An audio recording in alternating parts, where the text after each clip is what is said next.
Hello everybody, welcome to my channel. That's right, I homeschool. My name is Mrs. T, and in today's video, we are going to be going over our preschool curriculum picks for the 2023 to 2024 school year. Before we hop into this video, make sure you like and subscribe because this is the very first video, in fact my first one, of many to come specifically about homeschooling and curriculum, resources, all that fun stuff. Everything that I mention in here will be linked down below so you can get a good an understanding of where I got these resources from. But expect follow-up videos where we deep dive into each curriculum that I talk about, each subject, and we'll be going over additional resources, supporting activities, workbooks, and so much more.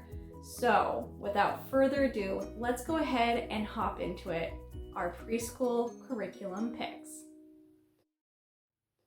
Okay, the first subject that we are going to be talking about today is math. And before we actually go over our curriculum picks that we've done, I want to share with you the goals that I have with math with my preschooler. And a little bit of background to give you some insight into why I have the goals that I do. So when I first started thinking about homeschooling, I actually really struggled with the idea of homeschooling for math because math and I have never really gotten along. I've really struggled with it. I've had my own personal math journey has been really rough, to put it mildly. And since doing a lot of research and finding different pieces of curricula, I believe as an adult, this is because I didn't have very good math foundation. And so goal number one is going to be creating a good foundation, a strong foundation of good number sense for my preschooler. I also really don't want him at all to have any sort of memorization of math facts. I want it to be focusing on him. I want him to really focus on him just having a deeper understanding of those fundamentals. Now, he's also in preschool, so I want it to be very hands-on. I don't want any sort of theoretical math. I want it to be something he can understand because he's getting his hands dirty. And speaking of dirty, I really want the majority of his math to take place outside. Rain, shine, snow, sunshine, snow, whatever the weather, I want us to try to incorporate as much outdoor time as possible in our math. So let's now go into those curriculum picks.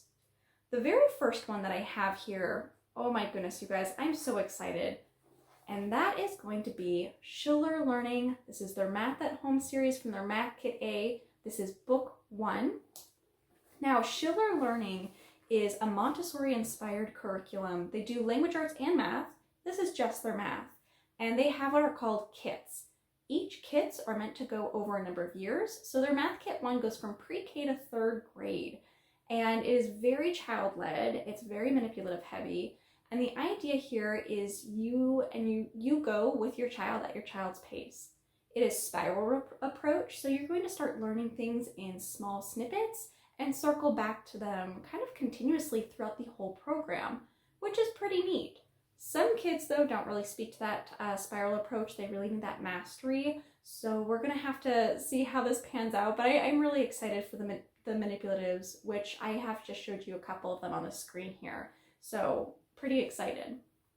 The next piece of curriculum that we're leveraging, I actually found here on YouTube, and this is called Preschool Math at Home. This is by Kate Snow, and let me just say, it's a very skinny book, and when I first got it in the mail, I was a little bit disappointed because it wasn't as, it didn't actually look as fun as I would expect a preschool curriculum to be, but I think that's going to be a really good guide for, just lining up what people might be covering in a classroom. And it does have some good gems in there.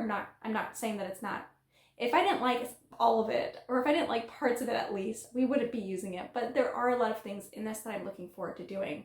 However, we are going to be tweaking a lot of that to go outside, which is actually bringing me to the thing that I'm most excited about out of all the math, and that is Messy Maths. Now, Messy Maths is not a math curriculum, you guys. It is a book of math ideas and how they connect to nature. The idea here is they have different activities that a lot of them don't have very much prep. So you could just literally be putting on your rain boots and your coats and you're heading outdoors and you're taking a math concept that you're covering, in our case, from Schiller Learning and from Preschool Math at Home, and we're taking it out of doors. So this one, just like Schiller Learning, it's not preschool specific. This one is meant to cover concepts that will be covered, I believe, from like kindergarten and preschool to like 6th grade or something like that. I actually don't remember exactly how high it goes, but the intention is for us to be using this as a resource for many years to come, and I'm really excited about that. Okay, the last math resource that we have is something that we've already been using now for a number of months.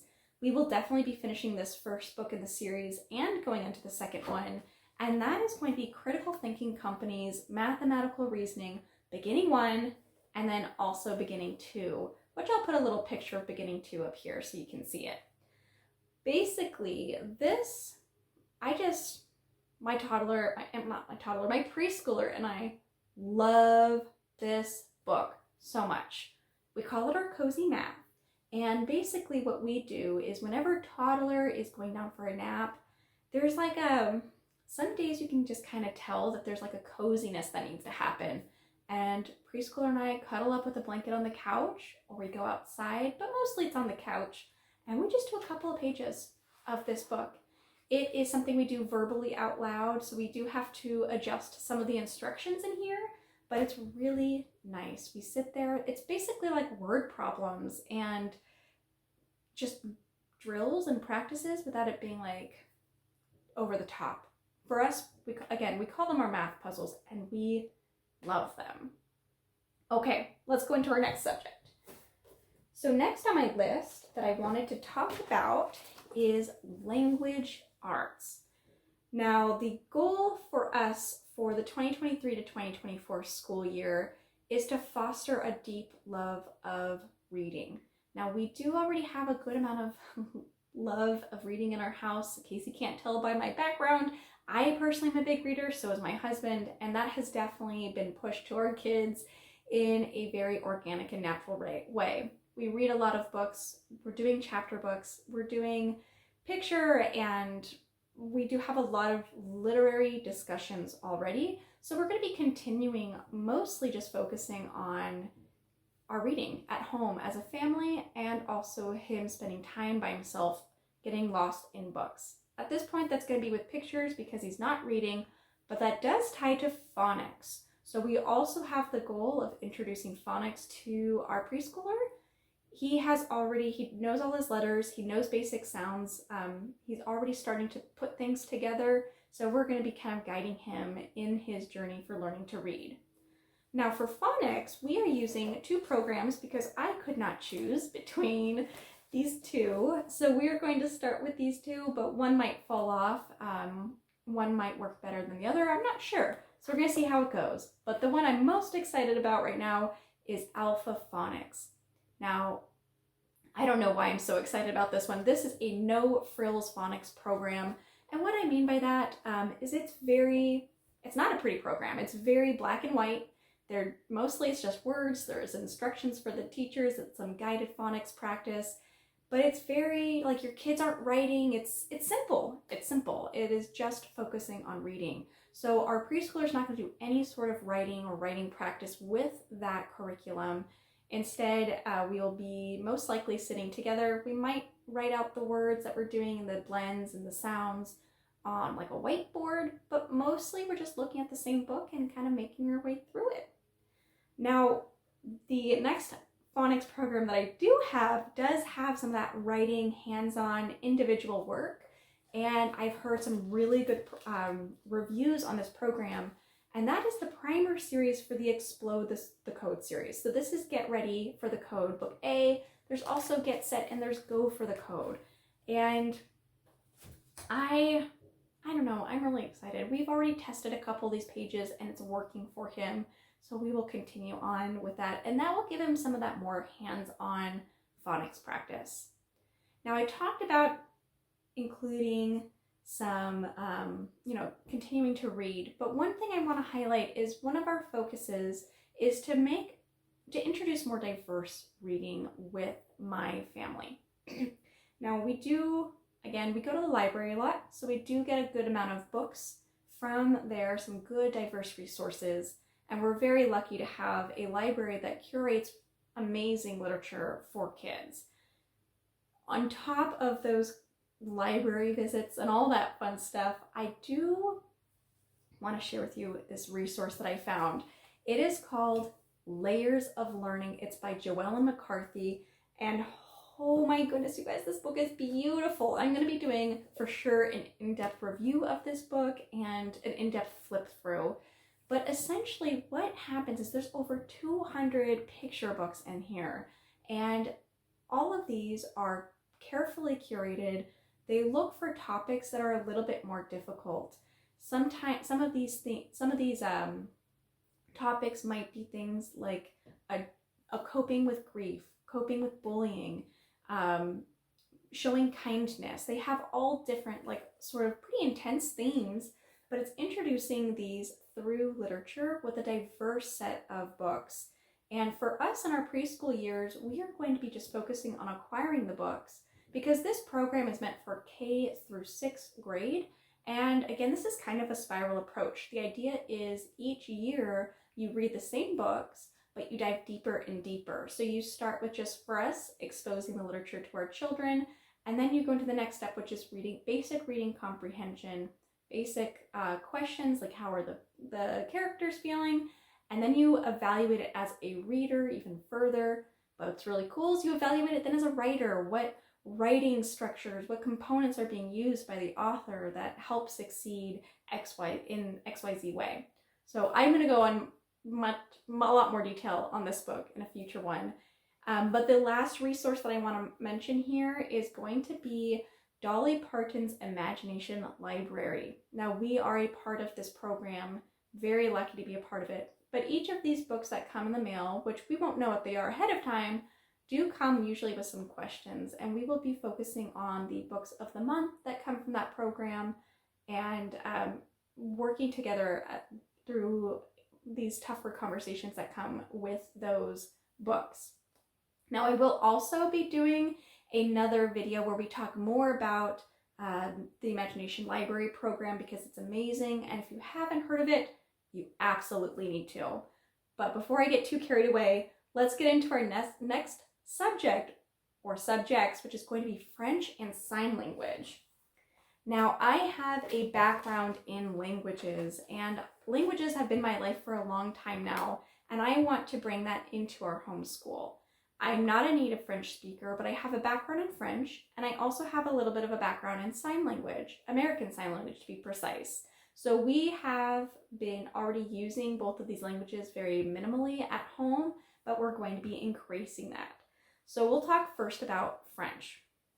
The first thing I want to show is this wonderful little resource. It's from Language Together, and they have a number of languages. They have more than just French, but it's pretty awesome, you guys. They are beginning readers. There are like 10 in each box set, and I think they currently have 2 sets for most languages. And they have the audio as well. So if you don't speak the language, you can also listen with your kids and get some basic vocabulary and literature exposure in different languages, which is really cool. Now, I'm also using Mon Carrier. This is a book that I got from Canada. I don't even remember how I got it, probably through Amazon. I don't remember. But I will be using that to help guide me through different topics that we want to cover, different vocabulary, and how to start exposing my child to vocabulary that is kind of preschool appropriate and, well, not preschool appropriate, but preschool focused, and infusing that into our everyday. Now, sign language. Basically, I don't have any books. This is not a specific curriculum, but I'm going to be taking, when we do this language together, we're going to be focusing on the same signs that we're doing in those books. And when we do things like science themes, and when we start learning about a different topic, we are going to naturally infuse sign language into our home. Now, if you're somebody who wants to do ASL at home, there are a number of great resources online. One of my favorites that I find for younger audiences that stick really well is Talkbox Mom. She does a YouTube channel. I will link her ASL playlist down below. It is amazing, you guys. We use it all the time as a quick resource to help remind me sometimes with terminology, and it's just great. But there is a number of options out there for ASL. All right, next subject. We are going to be doing music, artists, and musicians. So I'm really excited. I love music and I love art. I can't play any instruments. I'm not musically talented, nor am I artistically talented, but I love them and I enjoy them. And we want to, our goal with these is just to expose both of these areas to my preschooler. Because one, they're fun, and two, I feel like it's good to have a diverse exposure to music, especially at a young age. So let's first start with artists and musicians. We are going to be covering both of these in the Blossom and Root. Here's volume 1, printed in black and white, but we have also volume 2 for their early years program, and they cover a lot more than just artists and musicians, but we will be mostly using them for artists and musicians. So for example, the first month that we're doing, we're going to be learning a lot about Mozart and Van Gogh. And I will be going into more details in a future video how we're actually going to be implementing that curriculum, but I am, suffice it to say, I'm very excited. Now, music as well, we are focusing on just, again, big exposure to a number of different music styles, but you guys, we do have the Prodigy's Music Lesson membership, and it is incredible. We've been using this now, I think, for almost 2 years, and we love it. Preschool Prodigies is a music teaching program that is focused both on videos and worksheets, which we haven't really done worksheets before, but they are there, and we're going to implement it this year. So the videos themselves are great. They're very engaging. My toddler and my preschooler love it, and they are learning a lot about music. They know their scales, they know their solfege hand signs. I now know that, and I didn't know squat about music before this program, so we're really excited to keep using Mr. Rob and Miss Sam's program. We do also have 2 sets of desk bells, which I'll pop up a picture of above, and we are just loving it. So we are going to be continuing that program. Okay, we're almost done. Thank you so much for bearing with me. Our next subject is going to be outdoor time. Yes, you heard it right. We count outdoor time as being a subject. It is a requirement for us. And the reason why I've decided to mark it as a requirement is because I want us to really focus on getting outside. My big goal is for my child to feel connected to the earth and to care about the earth, to want to take care of it, to plant, to want to pick up the trash that we see when we go to the park. And I don't think that you can get that kind of connection unless you're actually outside. So our curriculum is mostly going to be just physically spending time outside, backyard, going on walks, local parks. But to help me even enrich that experience a little bit more, I did buy this resource, which is called 1000 Hours Outside. This is by Ginny Urich, and this is, again, it's not a curriculum, but it gives different activity ideas for different seasons that you can do outside, and I really, really like it. I actually happened to open up to one of the pages for the activities I'm most excited to do, which is creating a calendar of firsts. So you're looking for things like the first daffodil that pops up, the first bee that you see, the first snowfall, all that fun stuff. And I'm just really excited to use this as an extra enrichment program. The next one that we have is going to be history, which might be a little bit controversial because I know in preschool typically you don't have a set history curriculum, and this is going to be very low-key is the goal. But my big goal here with history is to basically teach history as a story. I want my child to start understanding that there was a yesterday, there's a today, which is when we live, and there will be a tomorrow. And not only that, but there were a lot of yesterdays, There's only one today, and there are going to be many tomorrows, and our decisions, our actions from today will influence tomorrow. And I want him to start kind of seeing that there were different ways of life, and we'll also be kind of expanding a little bit and learning about the different ways of life today, but that's a different video.